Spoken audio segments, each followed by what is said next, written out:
by nature, beings seek to move from a state of discomfort to comfort, to a state where they will have more pleasure, more ease.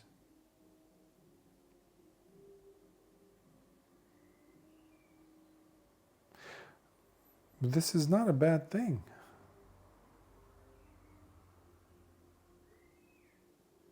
As evidenced by, especially in the case of the Dhamma, by the very teaching that Lord Buddha gave us in the form of the middle path. For the longest time in human history, in religious practice, throughout history, we come across this drive, this tendency that if you want to seek a spiritual path, then it must be hard, it must be terribly hard, it must be, in fact, ridden with torturous experiences. So be careful, what you wish for. Or that is the only way, that is the road to take you to spiritual bliss or happiness, or etc., pleasure. That doesn't have a place in the proper Dhamma. I say in the proper Dhamma, in the original teachings of Lord Buddha, because over time it changed with the newer traditions that came along.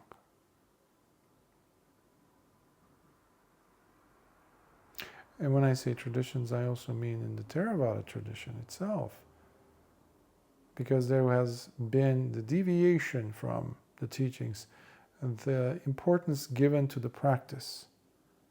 Practice as per the instructions of Lord Buddha throughout the suttas.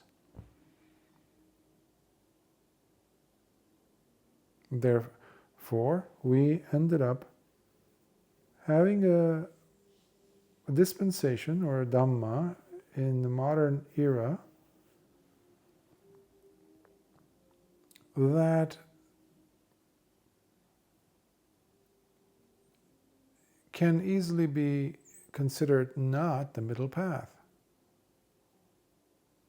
when you look at what is being usually taught to the public.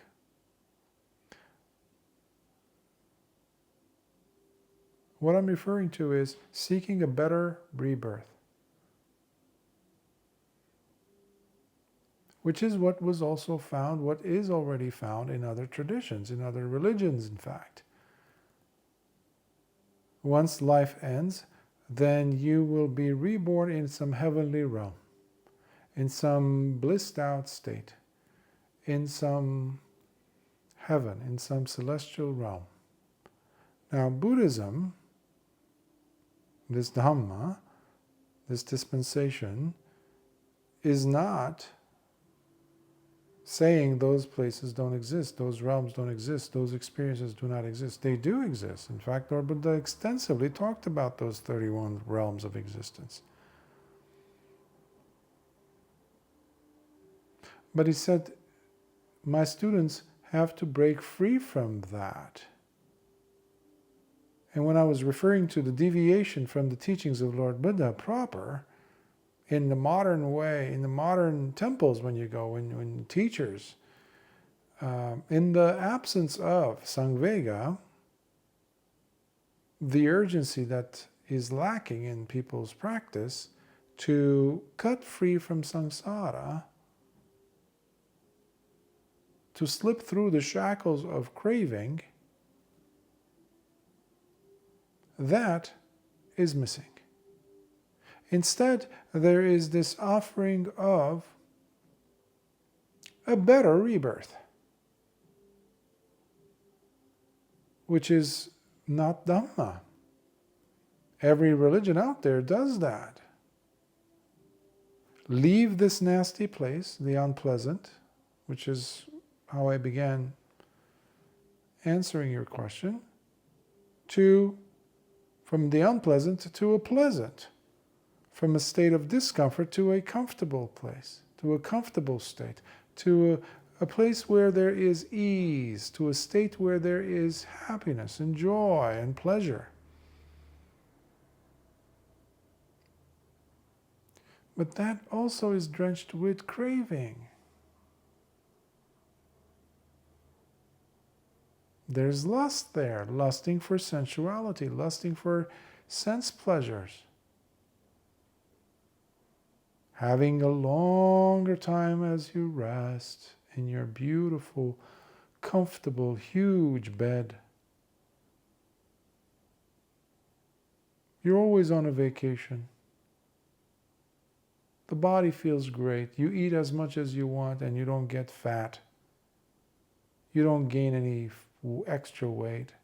You're always pretty. You're always attractive. You're always having as much enjoyment as you want and living for a very, very, very long time and being happy and joyful. That's the image that people have nowadays and for a long time throughout human history.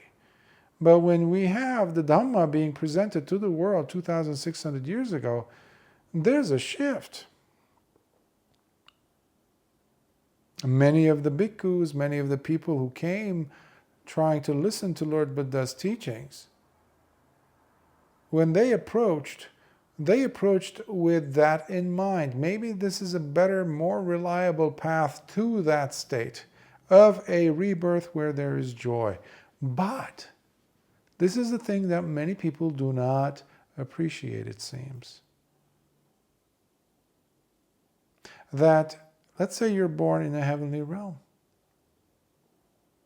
Do you think that you're safe?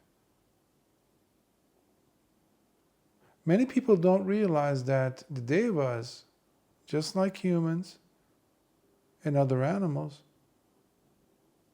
other beings, break sila. They break precepts. They don't necessarily live ethical lives. They live very much, they have all the resources that you can't even imagine, in fact. Plus extended periods of time. Granted, for them, it's also like the case is for us, living 100 years on, as a human being on this planet, it might seem a long time, but for that person, it might not. So similarly for a deva who lives for 100 billion or trillion years, for them it's not going to seem that long. But the key thing is what's been happening during that time. When you have all these resources,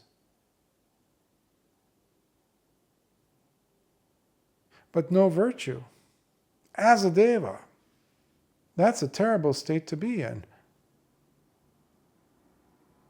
Because you get away with so much. And this is why we need to come back to this principle of causality, action, reaction. Everybody makes kamma when they are intentionally doing something, behaving with their body, with their words, or with their thoughts. Thoughts are behavior, part of your behavior. Hence we get a personality, right? Whatever you keep on thinking, that's what you become. Whatever you keep on saying, that's what you become. Whatever you keep on doing, that's what you become. Hence your behavior. Well, that doesn't stop when you're a deva. So it's not like other religions where, we don't talk about that because it's just blissed out. It's like ... ellipses and you're good to go. It's like forever and ever and ever and ever and ever. And they lived happily ever after. That ever after doesn't exist in reality. Lord Buddha explained this thoroughly and concisely by simply showing his listeners, how any one of these 31 realms, the most of which are heavenly realms, by the way, are full of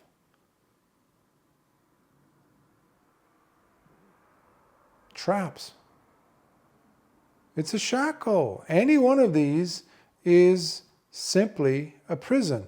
A fancier prison, you get more perks the higher up you go, but it's a prison. The worst of which, the shackles, is ignorance. Many people don't realize that even the devas fall prey to Mara, the evil one, the wicked, the conniving, sneaky, devious deceiver, whose objective, number one priority, is to stop, to obstruct anybody who's tired of it, who's tired of this constant rebirth cycle, going from realm to realm. They've had it. They've had enough. They want out, and they're looking for a way out. That's why they've come to the Dhamma. We don't come to the Dhamma so that we get a better rebirth. That's what I'm trying to also say. There's other religions for that.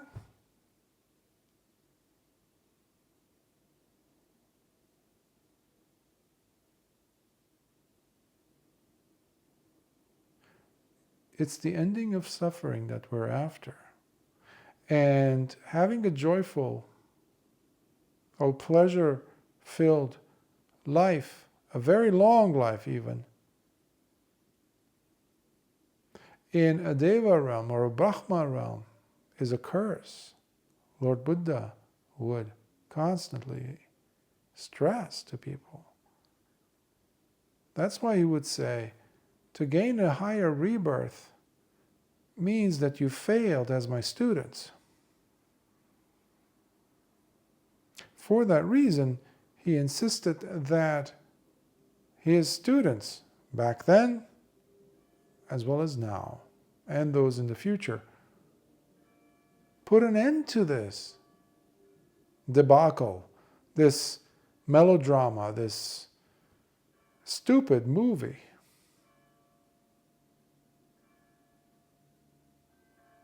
By realizing that it is all run by craving, or run on the fuel that's called craving, unending craving. Because when the person wants to run away from this undesirable, uncomfortable situation here, what you're doing is, you're saying, I want to jump to the other one over there that doesn't have this pain, that doesn't have this displeasure, that doesn't have even this dull experience, this neutral experience. I want some really juicy experience. That's what you're saying. In other words, you are craving for that over there as you run away from this over here. You just created a momentum. Hence, you're back into the pendulum. And the pendulum, so long as it has this momentum, it will not stop. Don't expect for it to stop. Now, the swinging pendulum might go far distance. Let's say that would be a Deva realm. Because you've been doing so many good things and good work and maybe even meditating and doing a lot of dana, living a very virtuous life. But you didn't push for where those trainings could take you. Sila, Samadhi, Panya. Virtue, mental cultivation, and wisdom.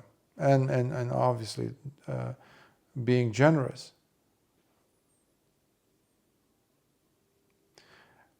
Years ago when I was in sales,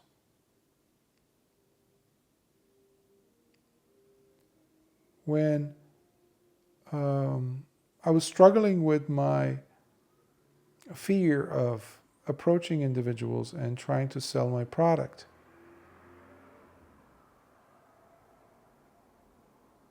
I was very shy, and I had to go knocking on doors, door to door, salesman. That's what it came down to.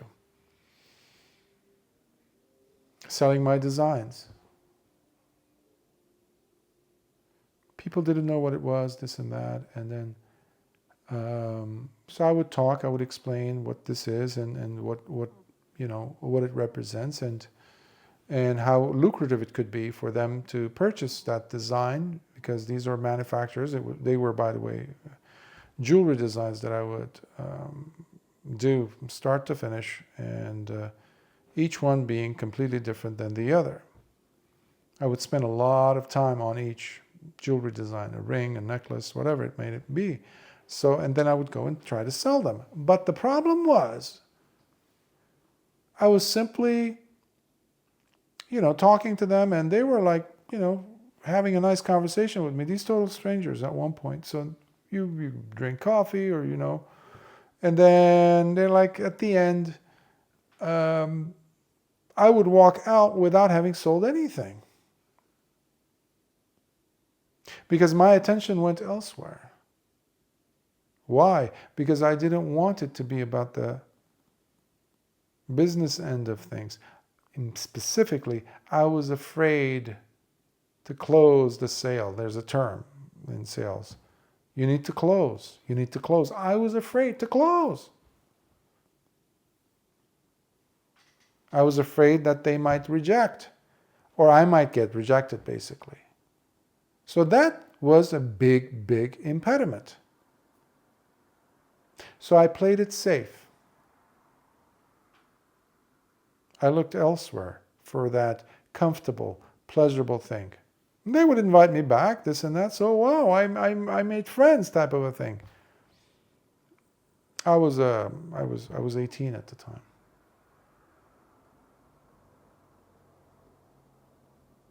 But then I realized, what am I doing? So similarly, there's a reason for this, me mentioning this part from my history. You see this a lot in people's lives. They have this issue with relationships, with their social engagements, obviously in their business, as I mentioned. Academics. You go and take all your units and credits and this and that, but when it comes, down to push comes to shove, the person is too afraid to defend their work, whether it's a dissertation or a thesis, to really demonstrate their skill set, to shine. People are afraid to stand up for what their life represents.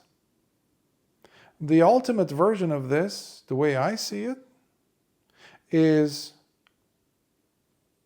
walking the path, patipada, of Dhamma, to really make your time, your resources that you have, that you're enjoying in this life, to have a body, to come across the Dhamma, to listen to these talks, to these Q&As and the suttas, to practice,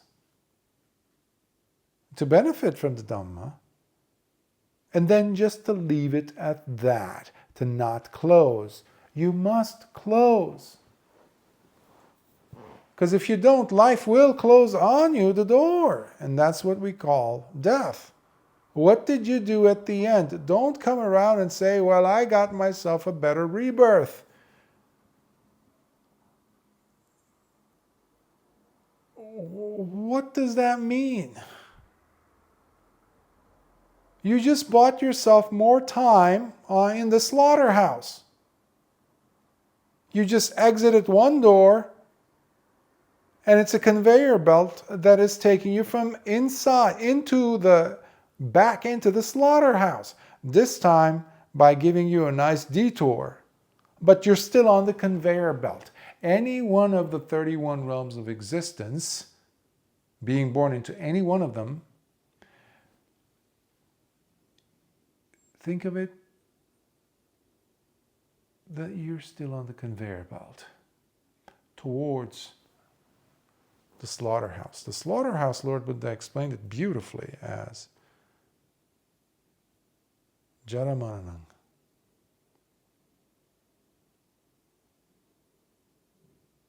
Because there's jati. Because there's bhava. Because there's upadana. Because there's tanha, craving.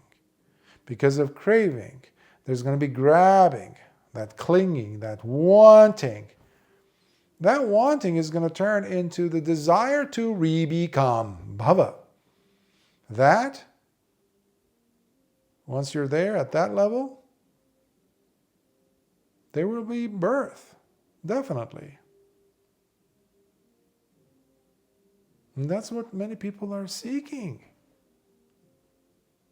And that's not the path. This is dangerous because one of the reasons why I make it my mission to do my best to shock people into coming back to the Dhamma is because many people are asleep. They go through the routines, but they're snoring. They're snoring. They're completely oblivious of the fact that they're on the conveyor belt. They don't realize the truth that Lord Buddha talked about. These are not stories that are just that, stories that could inspire you and that's it. They must inspire you to do something with this life. To cut yourself free from samsara. That is why Lord Buddha taught the Dhamma. Not for you to gain more merit so that you can score some points and end up in, I don't know, the Switzerland of some deva realm somewhere. With an endless credit line. To do whatever you want. Because the Deva realms are not safety. They never represent safety. Lord Buddha was constantly surrounded by Devas, left and right from different realms, and they were so many. They were tired.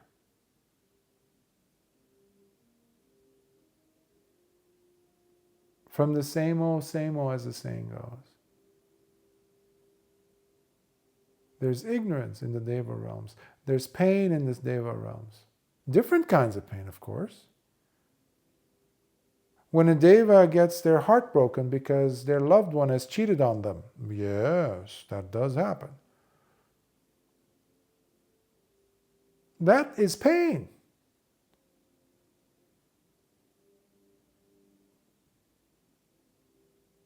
Just like the ones that you would experience here on this planet as a human being. But when you push something so far into the unknown, it becomes somewhat of a solace to know that it is there. You don't know what it is. So you people start, making conjectures about it, coming up with different interpretations.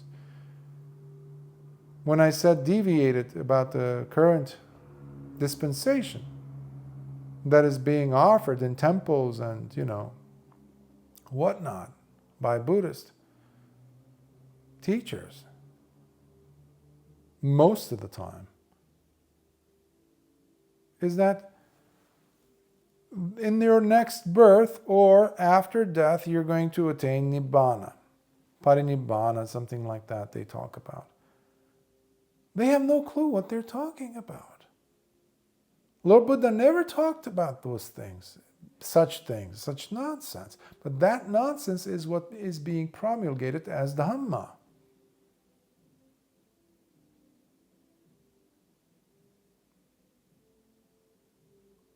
Close.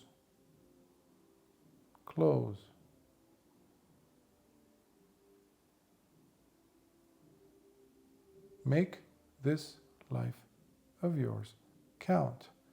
Don't sacrifice your life. Don't give away your life so cheaply.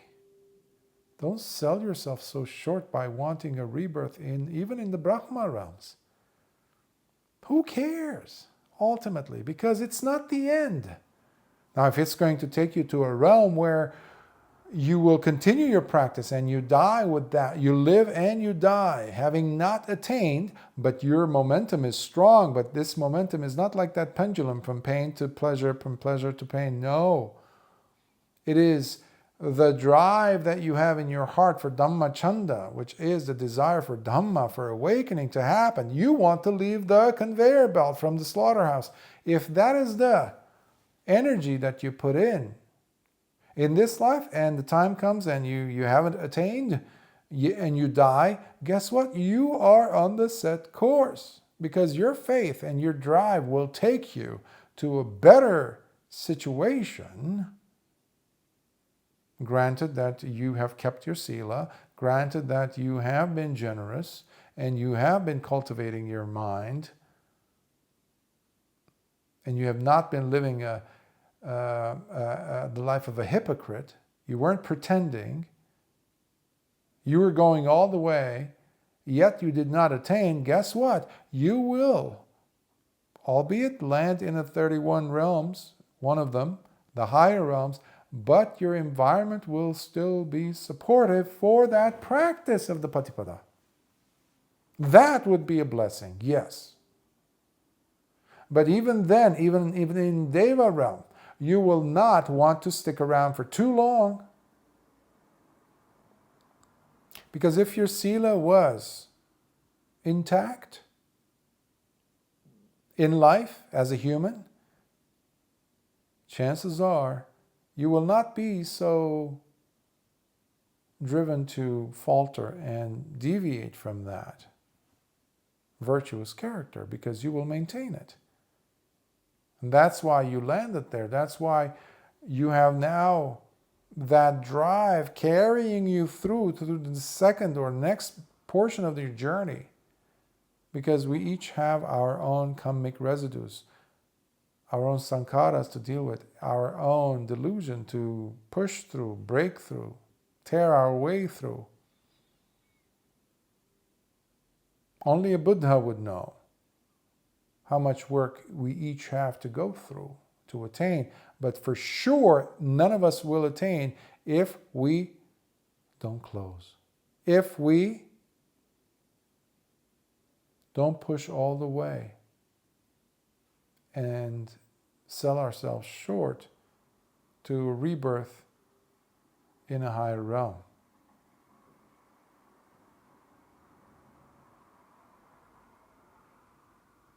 Because true happiness comes from the Dhamma, not from your birth in a higher realm.